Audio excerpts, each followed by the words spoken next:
Hi everybody, how are you? You are welcome to this video clip. Today I am going to help you to do the question number 12 in your O-level English paper. Actually I am not going to teach you. Just I want to give you some tips or steps to do this activity easily. Uh, because some students are reluctant to do this. They think it is a difficult question in the second paper. But this is not difficult. If we follow these steps, we can do it easily. ආදරණීය දුවේ පුතේ මම අද ඔයාලට උදව් කරන්න යන්නේ පුතාලගේ අපුස සාමාන්‍ය පෙළ ඉංග්‍රීසි ප්‍රශ්න පත්‍රයේ දෙවැනි කොටසේ තියෙනවා 12 වෙනි ප්‍රශ්නය. ඒක ව්‍යාකරණ මත පදනම් වෙලා තියෙන්නේ active voice passive voice සහ tenses මත. ඉතින් පුතාලා මේක තියෙන්නේ පැරග්‍රාෆ් එකක්. ඒ පැරග්‍රාෆ් එකේ බ්ලැන්ක්ස් තියෙනවා පහක්. ඒ බ්ලැන්ක්ස් පුතාලට පුරවන්න වෙන්නේ වඩාත්ම ගැළපෙන ක්‍රියාපද ස්වරූපය දමලා. ඉතින් පුතා මේක පැරග්‍රාෆ් එකක් විදිහට තියෙන එක අපි වාක්‍ය විදිහට වෙන් කරගත්තොත් අපිට පුළුවන් මේක පහසුවෙන් කරන්න. ඒක තමයි පුතේ පළවෙනි ස්ටෙප් එක. පළවෙනිම අපේ ටිප් එක. මොකද්ද? පැරග්‍රාෆ් එකක් විදිහට තියෙන මේ ප්‍රශ්නය අපි කුඩා කුඩා වාක්‍ය විදිහට කඩා ගන්නවා. හරි ඊට පස්සේ then you are going to follow these steps. First one, identifying the place of doer in the sentence. Decide active, passive. If you identify the place of the doer in the sentence, you can decide whether it is an active voice sentence or a passive voice sentence. Why? In active voice sentences, the doer is at the front of the verb. In the passive voice sentences, the doer is at the back of the verb. මම පුතාලට මේක මෙහෙම කිව්වට තේරෙන්නේ නැති වෙයි. බලන්නකෝ මේ sentences දිහා මේ අභ්‍යාසය දිහා බලන්නකෝ පුතේ. Let's underline the doer and say whether it is an active voice or passive voice sentence. He goes to church on Sundays. Who goes to church on Sundays? He goes to church on Sundays. Then let's underline this doer. කවුද යන්නේ? ඔහු යන්නේ. එහෙනම් පුතේ මෙතන පුතාලට පේන ක්‍රියාපදය කරන කෙනා doer ඉන්නවා ක්‍රියාපදයට ඉස්සරහින්. Number 2, the bell is rung by the monitor sometimes. The bell is rung by the monitor sometimes. සීනුව නාද කරනු ලබනවා පන්ති නායකයා විසින් සමහර වෙලාවට. එහෙනම් නාද කරන කෙනා නෙමෙයි පුතේ ඉස්සරහින් ඉන්නේ සබ්ජෙක්ට් එක විදිහට the bell තියෙන්නේ. එහෙනම් පුතා මේ the doer වෙන්නේ the monitor. The monitor තමයි මේ sentence එකේ doer වෙන්නේ. හරි. Let's see the third one. A new novel will be written by him in 2021. Will be written ලියනු ලබාවි by him ඔහු විසින්. එහෙනම් පුතේ මේකේ නවල් එකට ලියන්න බෑ. ඔහු විසින් තමයි ලියන්නේ. පුතාලට පේනවා ක්‍රියාපදයට පිටිපස්සෙන් තමයි මේකෙත් ඉන්නේ doer. The doer. Let's see the fourth one. I was sleeping when she called. Who was sleeping? I was sleeping. Then doer is at the front of the sentence as the subject. එහෙනම් පුතා මෙතන මේකෙත් ක්‍රියාපදයට ඉදිරියෙන් තමයි doer ඉන්නේ. මේක active voice sentence එකක්. They will be discussing the matter while you are here. Who will be discussing? They will be discussing. Now you know the doer is they. It means this sentence also is an active voice sentence. The project has been completed recently by the company. By the company. Company විසින්. The project has been completed. එහෙනම් complete කරලා තියෙන පුතේ company එකෙන්. project එක ව්‍යාපෘතිය. එහෙනම් පුතේ මේකේ doer ඉන්නේ පිටිපස්සෙන්. මේ බලන්න පුතේ the company. The company. එහෙනම් පුතාලට තේරෙනවා මේකත් passive voice sentence එකක් කියලා. They are playing football now. They are playing football now. Who are playing football? They are playing football. එහෙනම් සෙල්ලම් කරන්නේ ඔව්හු. එහෙනම් ක්‍රියාපදයේ කරන කෙනා the doer. ඒ කියන්නේ they ඉන්නවා ක්‍රියාපදයට ඉස්සරහින්. දැන් බලන්න පුතේ ක්‍රියාපදයට ඉස්සරහින් doer ඉන්නවා first one. ඊගාවට fourth one, fifth one and sixth, seventh one, no? A sentences ක්‍රියාපදයට ඉස්සරහින් doer ඉන්න sentences අපි කියනවා active voice sentences කියලා. ක්‍රියාපදයට පිටිපස්සෙන් doer ඉන්න sentences අපි කියනවා පුතේ passive voice sentences කියලා. හරි. ඔන්න දැන් පුතාලට තේරෙනවා හිස්තැනට පිටිපස්සෙන් the doer ඉන්නේ ඉදිරියෙන් the doer ඉන්නේ කියලා බලලා active passive තීරණය කරන්න. අපි බලමු ඊගාවට මොකද්ද කියන්නේ කියලා. Decide identifying the subject, decide singular plural.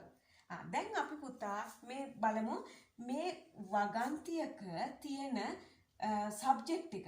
මේ subject එක he කියන්නේ මේ sentence එකේ subject එක. මේ sentence එකේ subject එක the bell. In this sentence, a new novel is the subject. In fourth sentence, I is the subject. At the front, there is the subject. එතකොට පුතා මේ subject එක අනුව තමයි අපිට තීරණය කරන්න වෙන්නේ අපි මේකට යොදාගන්නේ ඒකවචන ක්‍රියාපදයක්ද බහුවචන ක්‍රියාපදයක්ද කියලා. බලන්නකො පුතේ he කියපුවාම goes. es තියෙන ඒකවචන ක්‍රියාපදේ යොදාගෙන තියෙන්නේ.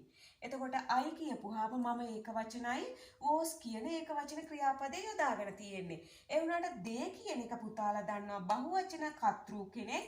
එතකොට ආ කියන ක්‍රියාපදේ තමයි යොදාගෙන තියෙන්නේ.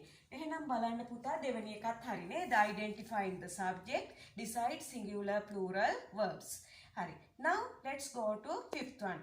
Identifying the adverb of time, adverb phrase of time, adverb clause of time. Hari. Then me පුතාලට කියනවා adverb of time ක්‍රියා විශේෂණය කාලය හැඟවෙන ක්‍රියා විශේෂණය කාලය හැඟවෙන ක්‍රියා විශේෂණ වාක්‍යාංශය ඊගාවට කාලය හැඟවෙන ක්‍රියා මේක adverb clause එකක් කියලා කියන්නේ ඊට වඩා සංකීර්ණ දෙයක්. බලමුකෝ පුතේ අපි ඒකත් අඳුන ගන්න. ඒකෙන් පුළුවන් you can decide the tense of the sentence, whether the sentence is present tense or past tense or future times. Let's see. Balam puta, let's go to this exercise again. In this sentence, on Sundays is the adverb phrase. In second sentence, sometimes is the adverb. In the third one, in 2021 is the adverb phrase. When she called is the adverb clause in this sentence. This one, while. While you are here is the adverb clause in this sentence. In the sixth sentence, recently is the adverb. In the seventh sentence, now is the adverb. In this exercise, there are three adverbs. Sometimes, samahara vita, recently, mathakadi, now, then. Adverb එකක් කියලා කියන්නේ පුතේ adverb of time කියලා කියන්නේ කාලය හැඟවෙන ක්‍රියා විශේෂණයක් තනි වචනයක් විදිහට. හරි adverb phrase එකක් කියලා කියන්නේ adverb phrase of time කියලා කියන්නේ ඊට වඩා පුතේ වැඩි වචන සංඛ්‍යාව වාක්‍යාංශයක් on Sundays ඉරිදා දිනවලදී ඊගාවට in 2021 2021දී a few minutes ago මිනිත්තු කීපයකට පෙරදී during the interval විවේක කාලය තුලදී in the future අනාගතයේදී ඒ වගේ පුතේ වචන එකකට වඩා වැඩි. අන්න ඒවට අපි කියනවා adverb phrases කියලා. අපි බලමු පුතේ adverb clause එකක් කියන්නේ මොකක්ද කියලා. adverb clauses මේකේ දෙකක් තියෙනවා පුතා. මේ බලන්න මෙතන කෝ පුතේ මේ when she called subject එකක් තියෙනවා predicate එකක් තියෙනවා ඊගාවට subordinate conjunction එකක් තියෙනවා. එතකොට මෙන්න මේ subordinate conjunction එකක් when while වගේ subordinate conjunction එකක් එක්ක ඊගාවට she you වගේ subject එකක් එක්ක called are here වගේ predicate එක එකතු වෙලා හැදෙන ඒවට තමයි පුතේ adverb clauses කියලා කියන්නේ. එහෙනම් පුතාලා ඔන්න දන්නවා adverb phrase එකක් කියන්නේ වාක්‍යාංශයක් adverb එකක් කියලා කියන්නේ තනි වචනයක් adverb clause එකක් කියලා කියන්නේ subordinate clause එකක් subordinate clause එකක් හරි දැන් පුතාලට ආයි අපි බලමුකෝ පුතේ දැන් පුතාලා දන්නවා identifying the place of doer in the sentence then we can decide the active passive then we identify the subject then we can decide whether it is a singular subject or a plural subject. After that, we came to know adverb of time in a sentence, adverb phrase of time, adverb clause of time. ඒකෙන් පුතා අපිට පුළුවන් වෙනවා තීරණය කරන්න present the past the future ද මොකද්ද tense එක කියලා.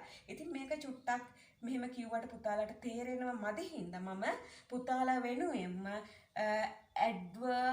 adverb phrases adverb clauses එක tenses 12 එකට යොමු කරලා table එකක් prepare කරා පුතාලට විභාගෙට ඉස්සරලා බලන්න.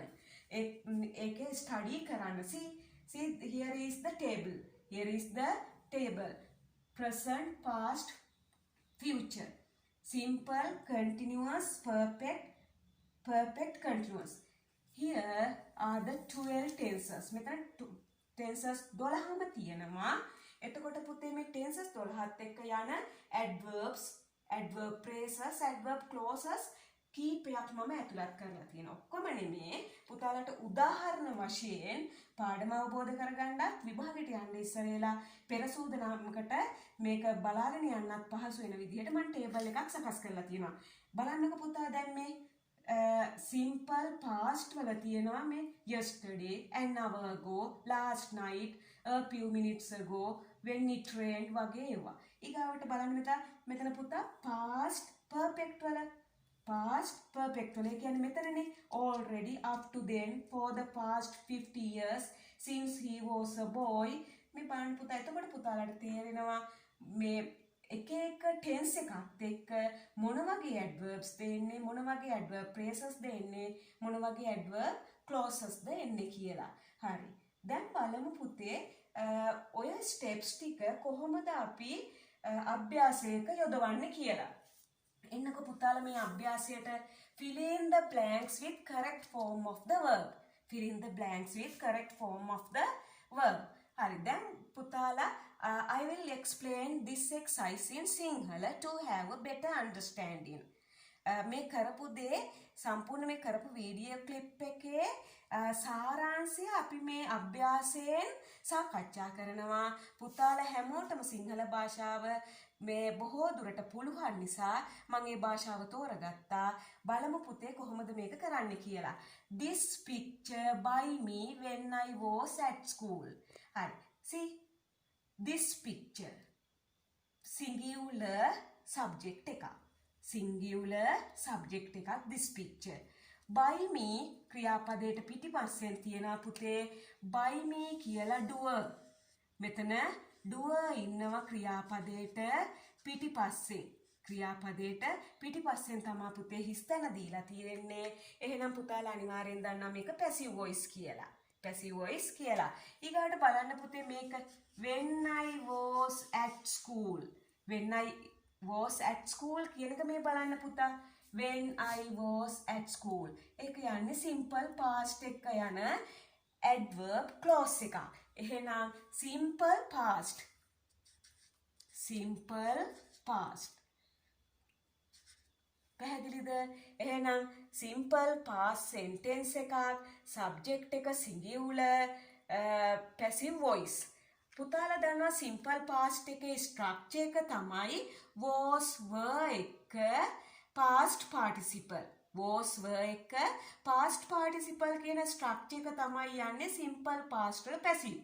එතකොට this picture කියන එක ඒක වචන නිසා අපට ගන්න වෙනවා පුතේ was කියන helping verb එක. ඊගාට paint කියන එකේ past participle එක මොකක්ද පුතේ? painted. painted. එහෙනම් මොකක්ද? this picture was painted by me when I was at school. හරි? එහෙනම් පුතාලට adverbial clause එක උදා වුණා. මේක මේ මොන කාලයද කියලා ටෙන්ස් එක තීරණය කරන්න. මෙන්න මේ doer ඉන්න place එක උදා වුණා පුතාලට. මේක active ද passive ද කියලා තීරණය කරන්න. this picture කියන ඒක වචන කර්තෘ උදා වුණා පුතාලට. මෙතන යොදා ගන්න ක්‍රියාපදේ ඒක වචනෙන්ද බහු වචනෙන්ද තියන්නේ කියලා තීරණය කරන්න. let's go to the second one. the committee complete their report by 12 o'clock tomorrow. මේ by 12 o'clock tomorrow කියන adverb phrase එක තියෙන්නේ කොහෙද බලමු පුතා අපි මේ chart එකේ. it is here.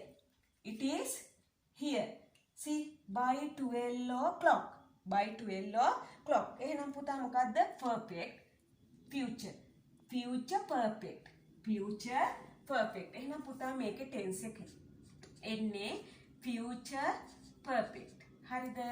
then let's see where is the doer. complete සම්පූර්ණ කරන the committee. හරි. එහෙනම් පුතා සම්පූර්ණ කරන කෙනා ඉස්සරහින් ඉන්නවනේ. their report ඔවුන්ගේ වාර්තාව. එහෙනම් මේක පුතේ active voice sentence එකක්. active voice sentence එකක් future perfect. මෙතන පුතේ අපි කර්තෘ the committee කියන එක ඒක වචන වුණත් බහු වචන වුණත් පුතාලා දන්නවා future perfect වලදී. future perfect tense එකේදී structure එක තමයි පුතේ මොකද්ද? will have past participle. will have past participle. එහෙනම් පුතාලා අපි මෙතන මොකද්ද යොදාගන්නේ? දැන් the committee කියන එක ඒක වචන වුණත් බහු වචන වුණත් අපි පාවිච්චි කරන්නේ will have කියලාමයි. එතකොට පුතේ perfect එකේදී අපි යොදාගන්නේ completed කියන past participle එක. completed. පැහැදිලිද? is it clear? yes. okay. then let's go to the next one. the Olympic Games hold every 4 years. every 4 years is the time adverb phrase. let's see where is it. every 4 years. simple present. simple present. then the Olympic Games hold. Olympic Games පවත්වන. Olympic Games වලට බෑනේ පුතේ පවත්වන්න. කවුරු හරි ඉන්නෝනේ මේක පවත්වන්න. එහෙනම් පුතේ මේක passive voice sentence එකක්. එතකොට මෙතන games කියන බහුවචනය නිසා මේක අපිට පුතේ plural කියලා ගන්න වෙන්නේ. plural subject එකක් විදිහට. එහෙනම් මොකද්ද පුතා? simple present tense. simple present tense මේ every 4 years කියන සෑම අවුරුදු 4කට සැරයක්ම කියන මේ time adverb phrase එක නිසා ඊගාට Olympic Games කියන plural subject එක නිසා මේක බහුවචනෙන් ක්‍රියාපදයේ තියන්න ඕනේ. ඊට පස්සේ Olympic Games පවත්වන කෙනා මේකේ නැහැ. කතරු විදිහට තියෙන Olympic Games කියලා මේක passive voice. එහෙනම් කොහොමද පුතේ අපි කියන්නේ? games හින්දා අපි පාවිච්චි කරනවා hold කියන එකේ past participle එක held. මොකද present simple present tense එකේ structure එක තමයි පුතේ is am I එක past participle passive voice වලදී. simple present වල passive voice වල structure එක මොකද්ද පුතේ? is am I එක past participle. let's go to the next one. ඊගාවට යම් පුතේ මෙන්න මේක පුතාලගේ අයියලා අක්කලා ගිය අවුරුද්දේ ලියපු ප්‍රශ්න පත්‍රයේ ප්‍රශ්නයක්. මේ when he arrived there. when he arrived there. ඔන්න පුතා මේ තමා time adverb clause එක. when he arrived there. මේ බලන්නකො පුතේ when it rained. එහෙනම් simple past වලට නේද යන්නේ පුතේ. when he arrived.